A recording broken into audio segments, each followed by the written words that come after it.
what's up? So I want to name attention that's being talked about more now. A lot of resources out there. Matter of fact, leading second, XP gathering. By actually what I who I consider a friend, Kevin. Again, and there's many more. Clay Scroggins wrote a book on this a while back, or some years ago that I read, in which he was one of the first voices that spoke to me and how to lead when not in charge. Back in 2018, I believe is when I read the book. Oh no, and John C. Maxwell, 360-degree leader. So if you don't have those sources, I highly encourage you to check them out. And again, it's some other books I read. I think about Pastor Nate wrote one as well. So I'm not saying I'm the first to name this tension, but however, I don't think it gets talked about as much as speaking to senior leaders. And when I say senior leaders, you could be from the pastoral staff to working in the secular side, like VPs, the higher up you move. And one of the biggest things, a lot of times, no matter how great of a leader you are, the more you move up, the more narrative controlling takes place. And what I mean by that, you're kind of disconnected from the front line.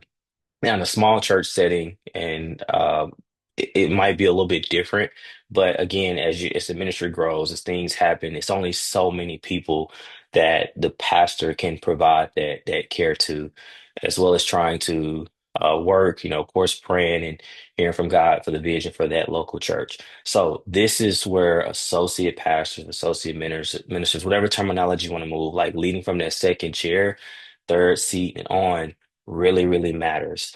It is not an excuse to do leadership poorly because you're not the senior leader in any domain, whether it's again the local church setting or you're working in corporate America, for lack of better terms. So this image is kind of showing, like in my role, I work like function more as an executive pastor, and I spend a lot of time, of course, with my dad and my father-in-law. Uh, Uniquely positioned to try to help with three different ministries. And then in my secular job, where I spend most of my time is, I've kind of for the last 7, 8 years been more of like in this project manager, scrum mastery, agile delivery.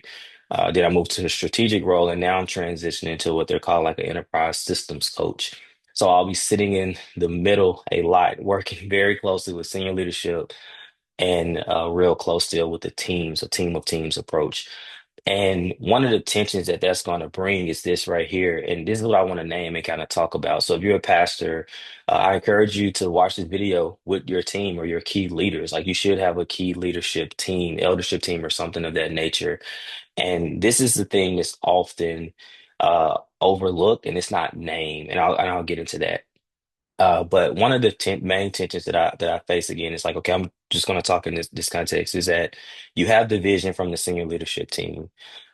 Again, you put this in your context, but you have the vision from the senior leadership team, and you need vision, and that's very important. You need clarity. Like one of the greatest gifts you can give to your team as a leader is clarity. So you have this vision. And then you have the team that's grounded in reality, like they're grounded in what's going on and things of that nature. And so the reason why it's very important for a middle leader per se, leading from the middle, managing from the middle, to hold that tension with integrity and character, as well as be candid, speak in transparency, know how to challenge, know how to say things, really work hard on your emotional stability, is because you have to remain a conduit. You have to be a bridge between the two. When we stop being a bridge or a translator, we become a bottleneck, or we can kind of lean towards one side and it can really create more dysfunction than again fluid, like a fluid approach of going. So with senior leaders, a lot of times what I see is again they have a vision and they have to work through the narrative control and people telling them what they want to hear. They have a lot of yes man. That's a whole nother conversation. Why you have to be what we call a wingman. Like leaders need someone that will tell them the truth, look them in their face and tell the truth, challenge them, again, but remember, they are the leader. So I kind of grew up more of under the old-fashioned approach where behind closed doors, I will argue, I will state it, I will ask for permission to speak honestly and candid, blunt. But if a decision is made, then I yield to that. And whether I agree with it or not, you don't need my agreement to be in alignment. So once I agree to it, as long as it doesn't go against scripture or unethical or things like that, hey, then I'm gonna try everything I can within my power, of course, in the context, or you might say within my domain, of course, submission to the Holy Spirit to make it work. But anywho, staying on topic here is that um, but I still have to name that tension. And again, a lot of senior leaders deal with a lot of yes men, yes women. So as that middle leader, you have to know how to navigate that. You have to hear the vision. So now it's like you're holding the vision uh, from that leader, but then you're grounded in that vision, but you're grounded in the reality of what's going on. But this is the thing, and this is the real tension where I think a lot of leaders just stay stagnant in the middle and end up not leading anymore or not trying to manage systems and processes to keep these things working. Is that sometimes it's so easy to be grounded in the vision that we lose sight of the people and what's going on. So we silence all of that in the name of the vision. But then the other side of it is that sometimes we can be so grounded in reality and what's going on and blinded by that that we don't line up and try to move with the vision. And so this is all, and oftentimes again, like I say, this tension is not named because it feels like I'm speaking against the vision, I'm being negative. And if that's the case, then that's a posture thing. And you really need to have an honest conversation with your leader. I used to be shy of that, but then I was just really underdeveloped in that area. So I wouldn't name and I wouldn't say things. And so I would just comply. But as I got educated, learn how to, really learn how learn how to navigate conflict management, and again have very transparent conversations in a healthy way, and lean into that tension and that conflict. I started to see more value in what I do. So you, as a leader, as an associate pastor, again, or any type of department head leader, you have a responsibility to lead in your area. Like a lot of times, what I see, and I'm going a little bit tangent here intentionally, is that when we're leading from the middle, especially when we see blind spots and weaknesses in that leader, because no leader is perfect. Like no leader is just. I don't even care in a local church sense. Like I understand a lot of times it's like God said, I heard from God, I heard from God, and that could be true. And I do believe a lot of it is true, but that still does not negate that leader has blind spots. But here's another tension. When that happens, so many people look at that leadership's blind spot and they feel like they can do everything better than that leader. So again, now this tension is not addressed. It's known, it's felt, and it's sensed, but it's never addressed. And so we just have to learn how to educate ourselves, man, and submit and make sure that we're coming at things with the right posture to have these conversations. Because it's just as the senior leader in any type of capacity is sitting under a lot of tension, then you have the middle leadership sitting under a lot of tension.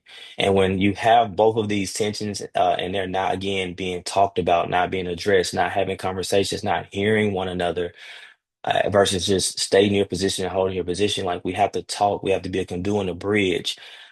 This is where I see a lot of systems and things of that nature break down because you don't have that alignment. And so I just want to kind of like name that and talk about it for a little bit because like, and I hope the image kind of really sticks home. And I did a whole podcast on this, on leading from the middle. So I'll link it. I'll actually post it in the comments with this if you want to check it out on all major platforms. But I just want to challenge us all, man. We need to lead a little bit more, not a little bit more. We need to lead better from the middle, manage more from the better. Whether you're in a local church setting or whether you're in your secular job, like leadership is not a title; it's a posture. It's something that you do. It's something that you become. It's who you are. You don't need a title to lead from anywhere in any organization, in any ministry.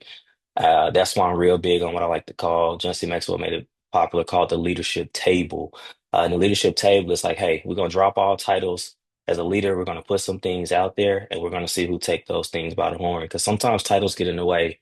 A lot of people are positional leaders only by title because somebody delegated. That's the only type of influence that you have is because someone delegated you a title, whether it's in a local church or in a secular.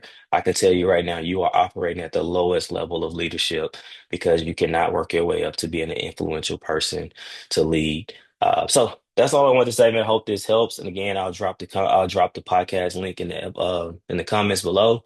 And I pray that more and more content helps put language to some of the things that you may be feeling that can help you have productive conversations to move things forward in whatever organization you're serving in.